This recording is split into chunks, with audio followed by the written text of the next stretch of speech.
Assalamualaikum warahmatullahi wabarakatuh. Perkenalkan, nama saya Rina Nugrah, NIM 0523467555 dari jurusan Sistem Informasi UPBJJ Gorontalo. Video kali ini dibuat untuk tugas 1 basis data. Jadi ada contoh kasus. Contoh kasus tugas 1 yaitu pada sebuah perguruan tinggi mahasiswa akan mengambil mata kuliah yang ditawarkan. Setiap mahasiswa dapat mengambil minimal 1 mata kuliah, namun dapat mengambil beberapa mata kuliah dalam 1 semester. Setiap mata kuliah hanya bisa diajar oleh 1 orang dosen, dan setiap dosen dapat mengajar minimal 1 mata kuliah. Tugasnya adalah buatlah entity relationship diagram atau ERD dengan tahapan dan langkah yang sesuai dengan panduan. Jadi panduan di sini adalah data. Selanjutnya, alur kerja yang saya buat, yang pertama itu pengenalan ERD, yang kedua ada komponennya dan simbol-simbol yang digunakan. Yang kedua, langkah pembuatan ERD, langkah-langkah pembuatannya. Yang ketiga, proses pembuatannya. Yang keempat, kesimpulan dari seluruh kerja yang saya buat. Masuk di pengenalan ERD, apa itu ERD? ERD adalah diagram atau model yang menggambarkan hubungan antar data atau entitas di dalam suatu sistem basis data. Dengan kata lain, ERD digunakan untuk memvisualisasi struktur data dan hubungan antar tabel sebelum database dibuat secara fisik di komputer. Diagram yang akan dibuat menggunakan aplikasi YED Graph Editor sesuai panduan di basis data. Apa itu fungsi diagram penggunaan ERD? Yang pertama adalah merancang struktur basis data. Jadi ERD digunakan untuk mendesain atau merancang struktur database sebelum dibuat secara fisik. Dengan ERD, kita dapat menentukan entitas, relasi antar entitas, dan atribut-atribut dari entitas. Yang kedua adalah memahami hubungan antar data. Jadi ERD membantu kita melihat bagaimana data saling terhubung dalam suatu sistem. Misal, hubungan antar mata kuliah dengan mahasiswa, atau mata kuliah dengan dosen. Yang ketiga, mencegah duplikasi data. Jadi dengan perancangan ERD yang baik, data yang sama tidak akan disimpan berulang kali, sehingga menghindari inkonsistensi dan pemborosan ruang penyimpanan. Yang keempat, menjadi panduan atau pembuatan database. Jadi, ERD dapat dikatakan sebagai blueprint sebelum membuat sebuah database. Yang kelima adalah mempermudah komunikasi. ERD membantu komunikasi antar analis sistem atau programmer dengan pengguna, karena diagram ini mudah dipahami oleh berbagai pihak yang terlibat dalam pengembangan sistem. Selanjutnya, komponen-komponen ERD. Pertama, ada entitas. Entitas adalah objek nyata atau konsep yang datanya disimpan di dalam basis data. Entitas dapat berupa manusia, benda, tempat, atau kejadian yang memiliki data yang perlu disimpan. Yang kedua adalah primary key, adalah atribut unik yang digunakan untuk membedakan setiap baris data dalam tabel. Setiap entitas harus memiliki satu atribut yang menjadi kunci utama. Ciri-ciri primary key: 1, tidak boleh kosong. Yang kedua, tidak boleh sama. Yang ketiga, hanya ada satu pada setiap entitas. Jadi setiap entitas, satu entitas dia hanya memiliki satu primary key. Yang ketiga adalah foreign key, adalah atribut untuk menghubungkan satu entitas dengan entitas lainnya. Foreign key biasanya berasal dari primary key entitas lain. Fungsinya adalah menjadi hubungan antar tabel, menunjukkan hubungan antar tabel atau entitas. Yang kedua, menjaga konsistensi data antar entitas. Yang ketiga adalah atribut. Atribut adalah karakteristik atau informasi yang menjelaskan suatu entitas. Setiap entitas memiliki satu atau lebih atribut. Yang keempat, yang kelima, relasi, menggambarkan hubungan antar dua atau lebih entitas dalam basis data. Contohnya, dalam soal kasus yang tadi, mahasiswa mengambil mata kuliah atau meregistrasi mata kuliah. Dosen mengajar mata kuliah. Selanjutnya, simbol yang digunakan, tadi kita sebut entitas. Entitas disimbolkan dengan persegi panjang, relasi disimbolkan dengan batu tepat, atribut disimbolkan dengan elips atau bulat lonjong. Yang kedua ada kardinalitas. Kardinalitas ini adalah hubungan antar entitas, relasi dengan entitas lainnya. Contohnya, satu relasi atau satu dengan banyak relasi, 0 atau dengan satu relasi, 0 atau banyak relasi. Masuk di langkah pembuatan ERD, langkah pertama yaitu mengidentifikasi dan menetapkan seluruh entiti yang terkait.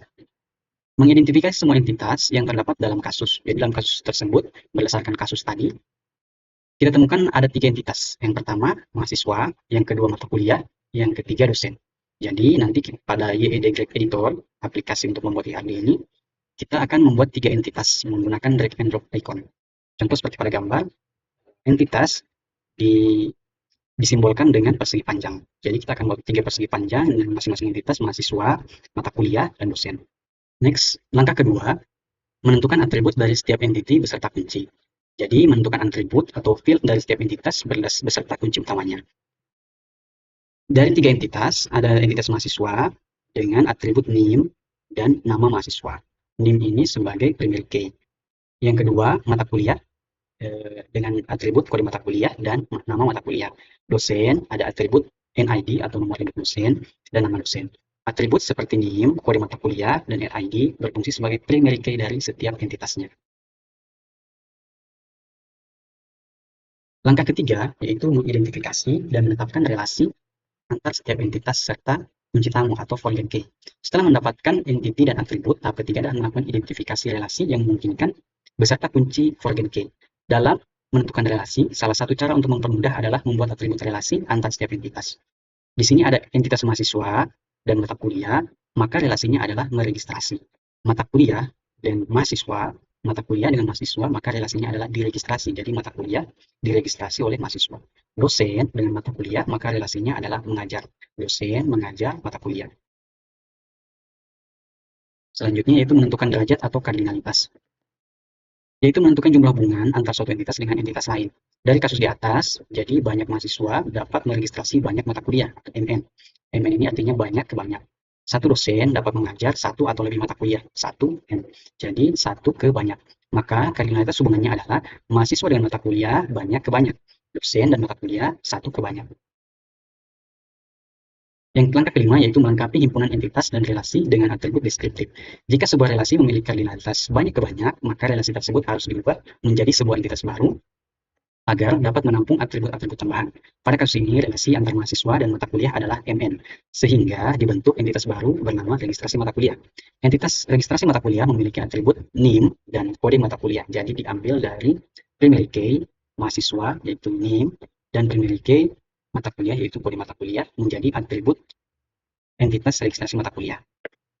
Kedua atribut ini sekaligus menjadi primary key gabungan atau composite key untuk entitas tersebut. Selanjutnya yaitu praktik langsung pembuatan IRD di aplikasi IED Graph Editor. Jadi, teman-teman dapat mendownload aplikasi tersebut di link berikut.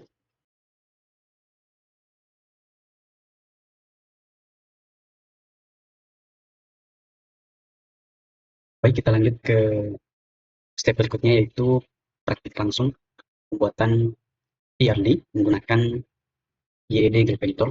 Sini saya sudah menginstal. Jadi, step pertama kita buka dokumen baru, lalu kita akan membuat entitas.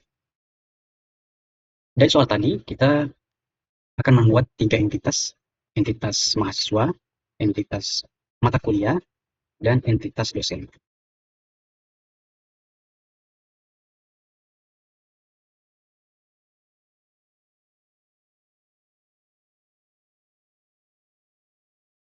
Entitas pertama yaitu mahasiswa, entitas kedua mata kuliah,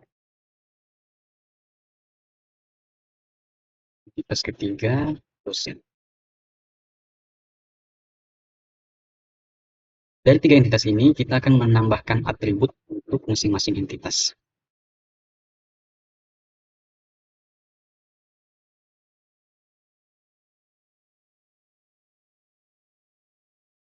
Jadi untuk entitas mahasiswa, terdapat atribut NIM, NIM,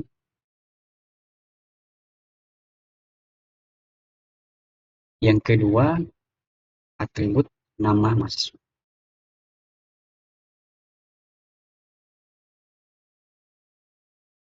Di entitas mata kuliah juga terdapat 2 atribut. Yang pertama, kode mata kuliah, kita singkat saja kode MK, dengan nama mata kuliah, nama MK. Setelah itu kita akan membuat atribut untuk entitas dosen. Untuk dosen, kita akan membuat 2 atribut juga. Yang pertama, nomor induk dosen atau kita singkat saja NID. Atribut berikutnya nama dosen.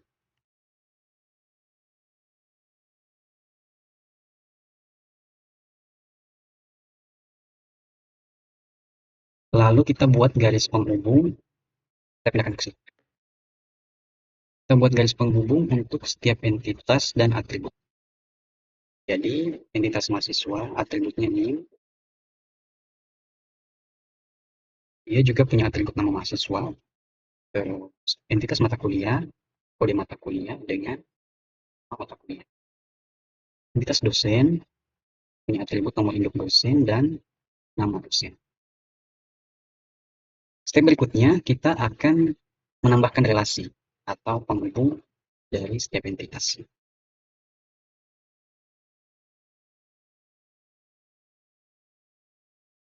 Ini jadi relasi antara mahasiswa dengan mata kuliah itu meregistrasi.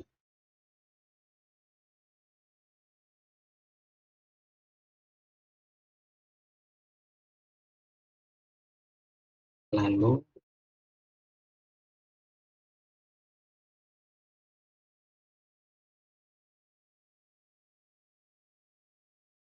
relasi antar mata kuliah dengan dosen, yaitu dosen mengajar mata kuliah.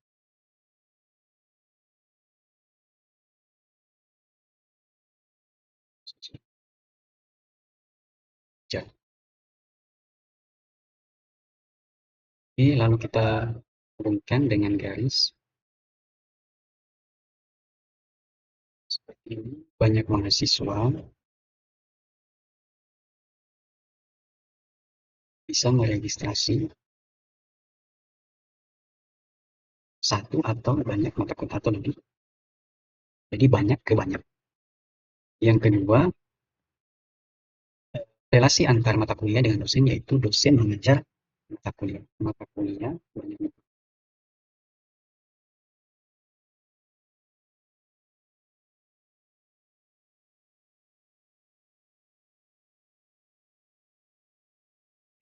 Jadi, satu dosen bisa mengajar banyak mata kuliah, tapi satu mata kuliah hanya bisa diajarkan oleh satu dosen. Terus langkah kelima, disebutkan tadi bahwa untuk relasi banyak ke banyak, maka dia akan menjadi satu entitas baru. Satu entitas baru yang namanya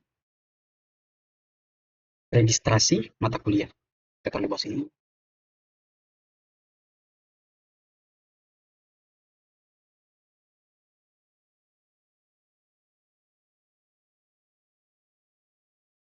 Registrasi MK. Lalu registrasi MK punya dua atribut, yaitu NIM dan kode mata kuliah.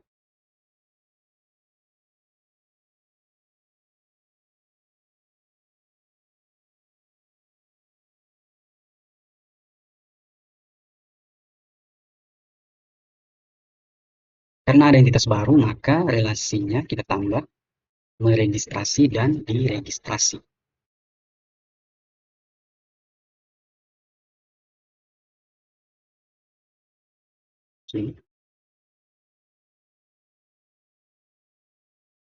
Registrasi dan diregistrasi.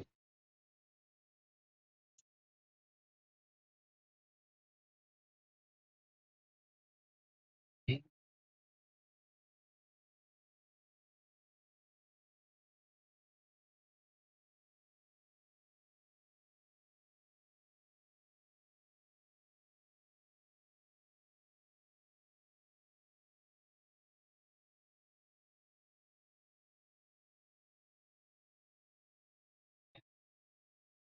Jadi kira-kira seperti ini setelah kita buat entity relationship diagram menggunakan IED Graph Editor dengan contoh kasus tadi. Ya, jadi sekian dari saya.